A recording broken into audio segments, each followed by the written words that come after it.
Subscribe my channel and press the bell icon.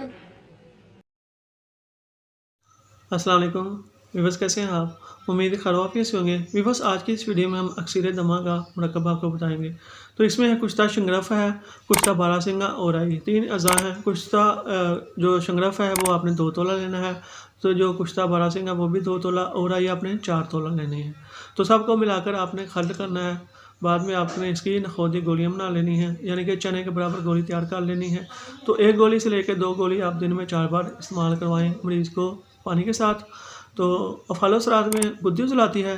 तशन्नुजी दमा, जिसे आम ज़ुबान में हम उजलाती दमा या खुश्क दमा कहते हैं, तो उसके लिए आला दर्जे की दवा है। इसके अलावा रिहायश कम, दिल का घबराना, नब्ज़ का तेज़ चलना, बलगम की कमी और हरारत के बढ़ जाने के लिए भी बेहद मुफीद है।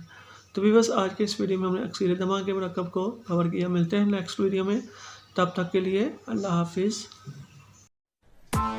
Press the bell icon on the YouTube app and never miss another update.